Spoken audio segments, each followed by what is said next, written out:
liberal premier. Next on Channel 6.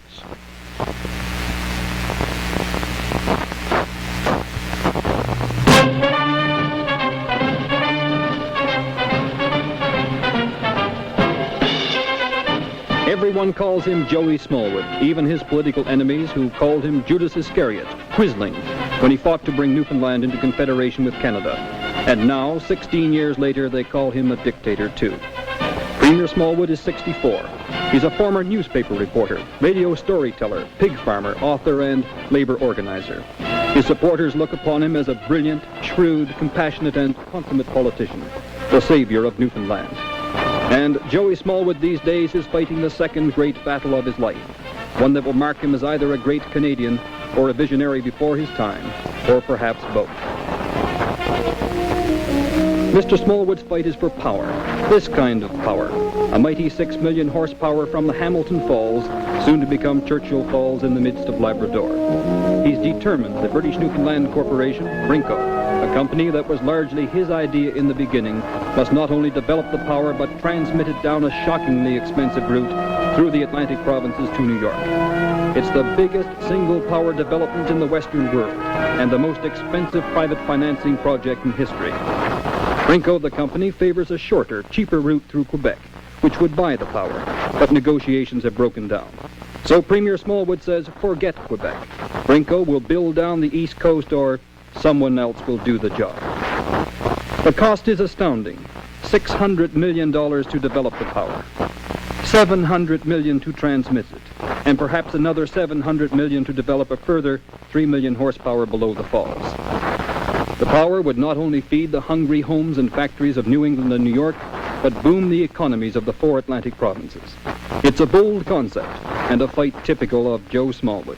And old friends of 47 years ago say he hasn't changed a bit. The three of us used to meet every morning, the 3 different papers. Newfoundland, St. John's was full of newspapers at that time. There must have been 3 or 4 daily papers. And one of the fellows used to always concoct some story and send Joey off on a wild goose chase. But he was the very personification of Scoop, the cub reporter at that time. He was so full of energy and just sort of tense and ready to go. Edgar Kelly at the time said to me, he said, he's an able dealer. He said, that young Smallwood, I think he'll be going places. But I don't know whether he's interested in working here as a newspaper man. And I really believe that Joe had other things on his mind. Politics. Politics, yes, sure. To know Joseph Roberts Smallwood, you must see him in action, as News Magazine did for several days in St. John's. I would appreciate it very much if you could possibly send me this statement. I want to call him after you because he was born on the day of your election in 1959. I hope this will not inconvenience you in any way. Now, I remain yours very truly. I think this is extremely important. When a stallion is born on the day that I'm elected and they want to call him after me, I think that this is absolutely reasonable. And I'm going to do it. Get your permission, Mr. Gilbert. He's getting my permission, absolutely. What if the horse isn't also ran? I have to take my chances on that, but if he's as lucky as I am, if he was born on my election day, he should win a few races. I've won a few myself. Well, he's a reporter. Is a reporter above patriotism? Is he above his country? Is he above good and evil? In a little province, he'll find it damn hard to live if he takes that attitude. Maybe in a great nation, you can be hard-boiled and stick the knife in the back of your country anytime you feel like it for the sake of a good story. That's good journalism, maybe. But you can't get away with that in a little province like Newfoundland and live here amongst people that you're knifing and whose throats you're cutting. If they'll pay all expenses, I don't mind somebody going along with Don. There might be something worth his price. Let the Yankee money there. Well, what's that good as that can do us? Yankee money going into the Dominican Republic. Well, I would say that if we're going to open up the kind of things that Andrews has been working on for so long, we need some kind of a generating production force here to tie in with somebody down there. You know, of course, what will happen if he goes down there and he meets the government, they're going to offer him a job, and then he's gone from here. Huh? Just say no. No. The whole thing is no. Just no. Why should the Newfoundland government help the Dominican government to... We should be helping underdeveloped countries. We're underdeveloped. Well, it is our aim to help underdeveloped countries, namely Newfoundland. Starting right here. Charity begins at home. There's a saying that lawyers make the best politicians. Now, you're a former reporter. That's right. Has that helped you out very much in your work now? I would say that being a newspaper man, a newspaper reporter, not an editorial writer, but a newsman, digging up, is the best training that a premier could have. I can't imagine any better. If you spend 20, 25 years of your life going out getting stories and you're working against a deadline and they've got to be in by 12 o'clock in the day, the paper's going to be on the street at 1:30, and you've got no time, and you've got to get cracking, and you've got to produce results, you've got to produce them fast, and you've got to be accurate. 25 years of that, and it's a terrific training in getting the facts quickly, understanding them quickly, sorting them out quickly in your mind, and getting a rounded picture. You must know that. You've been doing it. Hired. No! Look here. Look, it's not highways. He went and hired some equipment. Where'd you hire it? From Port aux Basques. He hired it in Port aux Basques from somebody in Port aux Basques. And the equipment he hired is now on the way out to get the trucks cleared. Well, I hope it's right, too. He says, my God, he hopes it's right. Now, Eric... Well, we've just been talking to Deer Lake, the head office there. Well, Eric was just talking to Deer Lake, which is the divisional headquarters for the highways on the West Coast, and Deer Lake tells him it's okay. Now, Eric, you better call back. You know what men are like. Don't take any chances. Call back and say, I want to know at what moment 4:27 and a half. Get it out of that, so then they know you mean it. Exactly when did this equipment Well, sir, I've already told them, the chief high road engineer, to tell the Deer Lake people that you've said that we've got to get these... Okay, now then if you call back 10 minutes later, they'll know we're camping on their tails. Yes. So call back now. Call back here. Get right here. Call I them. just got off the phone this minute, sir. All right, well, if you call them back 3 minutes later, it'll take 2 minutes more to get through. That's 5 minutes. Then he knows, by God, there's something wrong. You know what I mean? And they'll really begin to take it seriously. Not at all. Now, we'll follow this up, and you know you've got a good man in Eric Jones. I mean, he's a South Coast man, you know. Who was that? Jack? I know, but Jack is getting up in years, you know. And we all will get up in years after a while. But it's better in the meantime to rust out than wear out. No, to wear out than rust out. Okay. Right. Now, put a phone call through there. No, let me call him. Will you get him from me? Okay. You get him, and I'll call him, Eric. You know Right, what stop. the Franklin and Ottawa... This is the whole thing. There wasn't a blossom of These snow. are the books I left in the... Okay, we'll In the pay. taxi. Will you open Name it up for collect, me? we'll pay them. This whole thing has happened in the last 2 or 3 hours, sir. There was no snow at 9 o'clock this morning. The road was clear at 10:10 last night. And instead of Mr. Harding getting in touch with our Isn't local... it better for Mr. Hardy to spend the next 3 days boasting about what a wonderful government we are and what a wonderful Minister of Highways we have now, new Minister of Highways? He'd just bemoaning the fact that his friend Jack Cheeseman is gone. Bert Stratton or Ned Are you going Butler. home? Claire's on my phone. She's not on yours. Yes, I'm going You home. home? And what do you want for your supper? Anything in particular? Is she home now? She's up there with his maid. Or I want to have someone to cook some food for me. Butler at the High Road. And Bert Stratton. Or Mr. Bert... What did I have for lunch? Where was I for lunch? Down with Claude House. Mr. Oh, Stratton. with Godhouse. At the High Road in Deer There were Lake. 2 big meals. I don't want any heavy meal, Tara. No. Nothing heavy. All 3 broken on the one day. Yeah, well, that's desperate, isn't it? And it would happen just as he's trying to ship fish to Australia, you know, if it was only shipping it up to Moncton or Sackville, New Brunswick, but Australia. Yeah. Now, look, will you do this? Will you phone someone in Port aux Basques and ask him to go out behind that machine? Is there anybody up there with a radio in his car that he can talk back and forth? Uh-huh. All right, but what about, well, look, can you do anything to sort of you know, beside, to follow through on it. I mean, to follow it up. Yeah. Yeah. Good. Well, that's good. You got a good crowd going down there. Yeah. Well, that's, Mr. Butler, you're a good man. You're one of our best men. But right now we've got 45,000 pounds of fish. So some poor devils went out 8 and 10 miles out to sea in the blizzard, in the sub-zero weather, and they caught this fish and they brought it in, and it's been processed, and now it's on the road in the trucks, and if you don't get it through somehow to Port aux Basques, we're going to lose that sail to Australia, you know. So it's sort of up to you. You see, it's an awful burden to put on you, but, you know, no, we can't turn to anyone else. I feel quite fresh. Well, how do you manage to keep up this way? Cat naps during the day? No, I haven't had a nap. And I woke up this morning, really, about a little after 6 o'clock. And now I get to bed about midnight. Now, I inherit, I was lucky enough to inherit not only health and strength, but energy. Loads and loads and loads of energy. Enough energy, I suppose, for a couple of men. Physical and mental energy. I don't seem to tire easily at all. Talking about energy, I have here your application for your first job on the mainland. Do you remember it?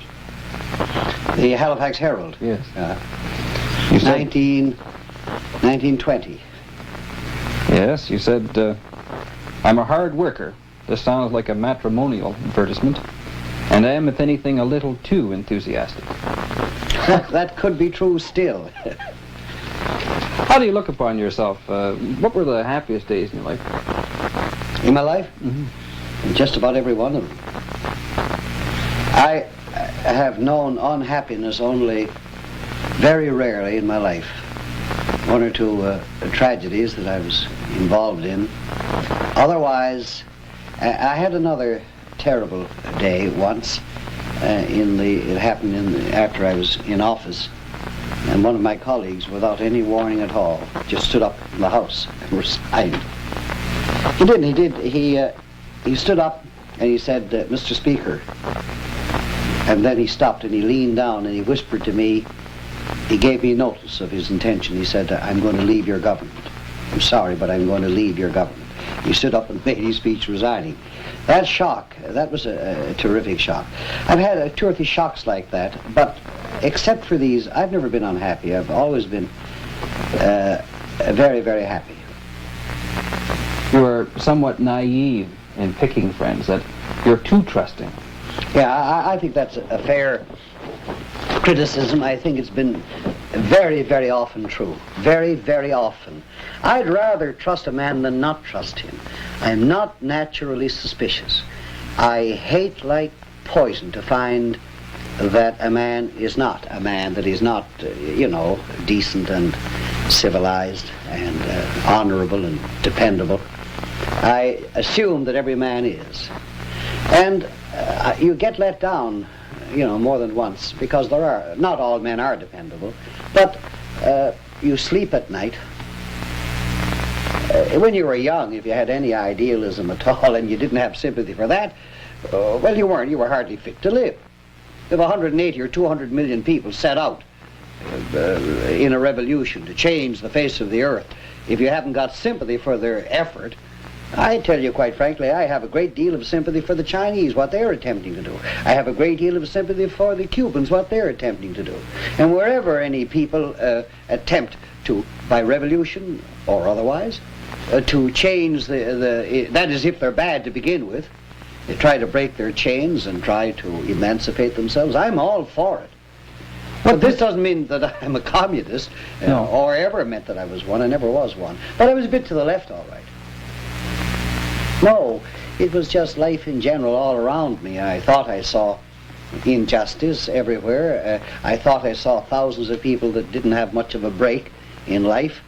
And I always had the feeling that you should have some compassion on people less fortunate. than you thought they should be, that weren't getting a break from life. If you didn't have a feeling of compassion, you are scarcely human. And certainly, if you didn't have that when you were young, what kind of an old shellback Tory would you be in your 40s and 50s? You wouldn't be fit to live. You'd be scarcely human if you weren't a radical when you were young. Is there now no hope of any rapprochement between yourself and Mr. Lesage on... What do you mean by rapprochement? What does that mean? Well, you getting together again. There has been sort of some estrangement between yourselves. We're not apart. We're not estranged. He's a fine man. He's a fine fellow. And I like him. I hope he likes me. But, I mean, we haven't... There's no such thing as getting together again. We haven't been apart. Or are you talking about the power? Power. The power comes to Newfoundland. Without power. And without a doubt. Huh? Without a doubt. Without a doubt. Without a doubt. We want Brinko to succeed. We want very much for Brinko to succeed and do this job. They have a mission to do it. But we want them to do it our way. We want them to do it in a way that will give Newfoundland the maximum value, not the minimum value.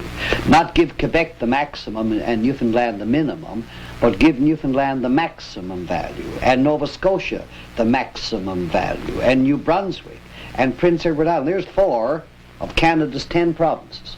4. The 4 of all the provinces that need help most, that need an economic breakthrough, that need an economic uplift. And this is the one means there is to do it, this great power. Well, how stupid would Canada, great Canada as a nation, how stupid would she be if she used this great reservoir of strength, of economic health, merely to make Quebec greater than she is, to make Ontario greater than she is, and leave these 4 provinces still wallowing, as they've always been and as they still are, compared with the other provinces. How stupid would this be? Here is a chance that undeniably it's there, the chance is there, the power is there, you can bring it down into these provinces, and not to do it, and leave them there in their present state, and instead just feed the fat sows. Sow is not a good name to apply to Quebec, but you know the old saying, you feed the fat sow and the poor little lean one, you knock them on the head and you throw them out. Isn't the Labrador boundary rather ill-defined at this time? No. Is there some possibility that there could be a dispute between yourself and Quebec? No, none at all. Well, there has been some dispute over the boundary. Not as far as we're concerned. Quebec has said or pretended that she doesn't accept the boundary. That's a joke. That's a laugh. That's humorous. Do you foresee any difficulties with the Quebec government? None. On what? On the border? None at all. No. Well, we get the impression from time to time, Mr. Premier. Not from Newfoundland. You may get it from Quebec. So what? You don't think that there could be some trouble in the future? Oh, you mean a war? No, I don't. A revolution? No, what? I don't. I think. Well, what? I mean, some angry words from some statesmen in Quebec? Well, there was a time that there let there be some angry words. Well, there was a time that sticks and stones may break my bones, but words will never hurt me. I think that Newfoundland can become one of the 3 or 4 top provinces of Canada. We're one of the 3 or 4 bottom provinces. I think we can get up among the top ones with the resources that we've got. We've got the resources, you see. God was good to us when he made us. He gave us an awful lot of natural wealth, an awful lot of it. Iron ore, base metals, timber. We have the greatest stands of prime timber, pulpwood timber left on this continent. Power such as we never dreamed of. Vast fisheries. These are tremendous natural resources, and if we can get them developed, we should be able to develop a standard of life, of material living in Newfoundland, and public services that we've never dreamed of in the past. 10 years? Yeah. In 10 years? Yes.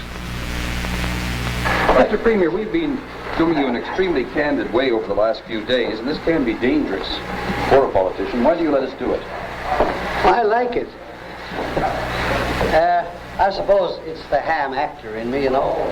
I suppose really every politician, even the most dignified of them, and I'm not amongst the most dignified of the politicians, all, I suppose, have a bit of a ham actor in them. After all, you know, you're a politician, so you're an actor. You know, each man has his own way of doing it. And some of these ways are good, and some of them are pretty good, and some of them are wonderful, and some of them are terrible. You know, they're not all the same. But I've got something here that I think is the best yet. I haven't seen anything as good as this before. And it comes from a greenhorn, if he doesn't mind my saying it. A greenhorn in politics, Val Earl.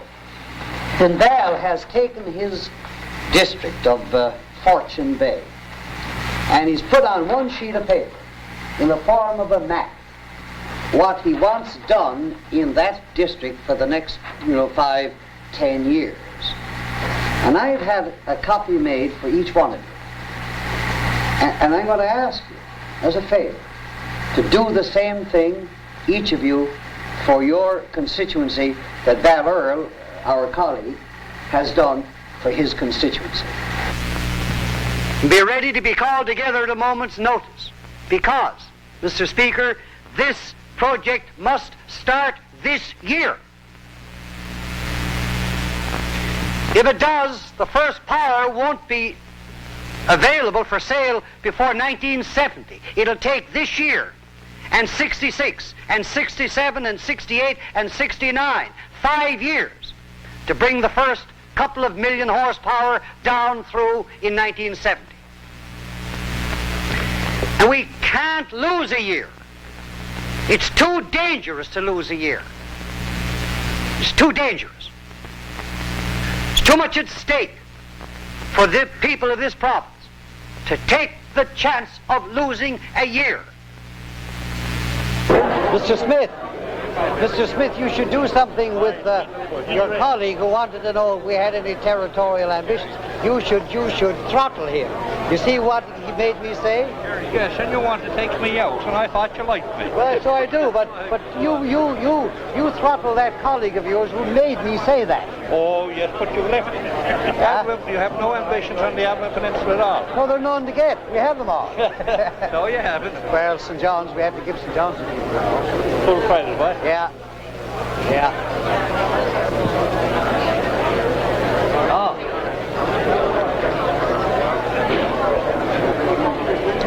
I think you're drinking the other Premier. Ginger ale. You think you could drink whiskey like that? No. Do you know I never tasted whiskey in my life? Don't know the taste of it. I don't know the taste of rum. Why don't you drink it? I'm afraid. Why are you afraid of it? Well, would I become an alcoholic? I don't know. So I don't think anybody knows till he tries. So if he doesn't try, he'll never know. And I'd just as well not know whether I ever would be an alcoholic. You know, ginger ale is all right. I'd like a glass of wine. Occasionally a bottle of beer, but I'm not a beer drinker. We had a governor here in Newfoundland once who, when he went away, before he left, he made a speech. And he referred to the wine bibbers of the West End, that's the West End of the city, and the beer guzzlers of the East End, or the other way about, the beer guzzlers and the wine bibbers, you know. And it didn't go down well. But I'm neither a wine bibber nor a beer guzzler.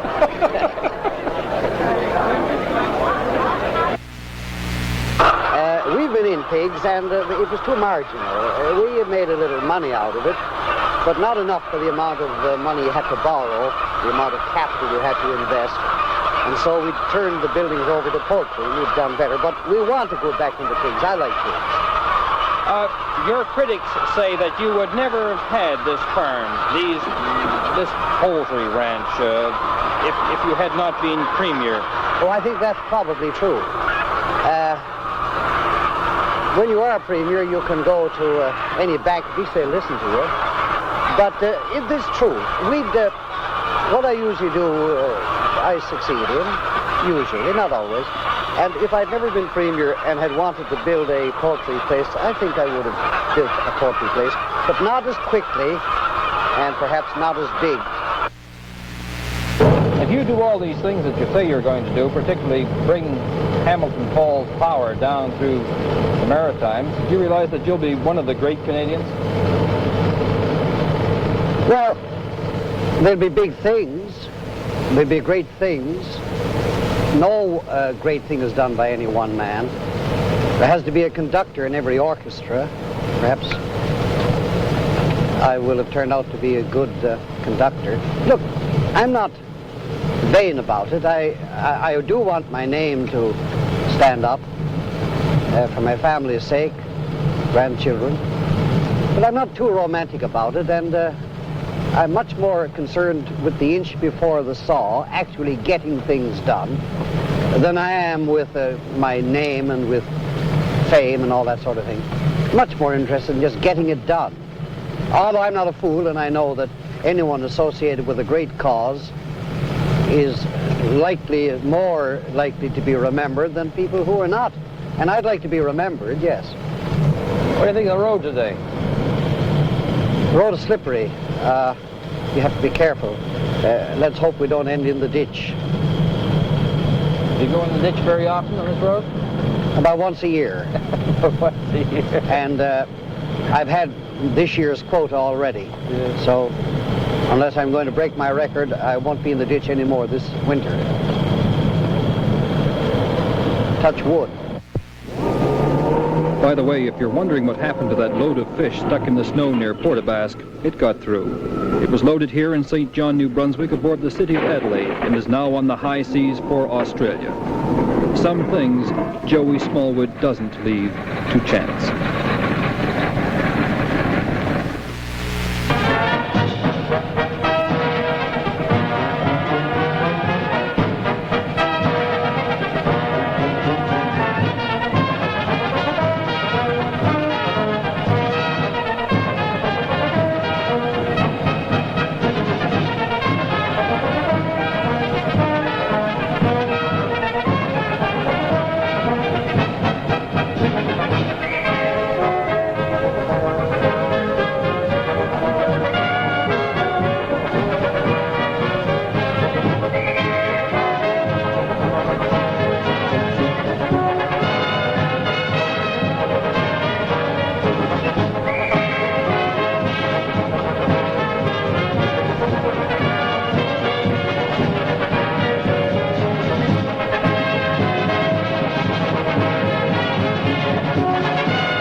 This is the CBC Television Network.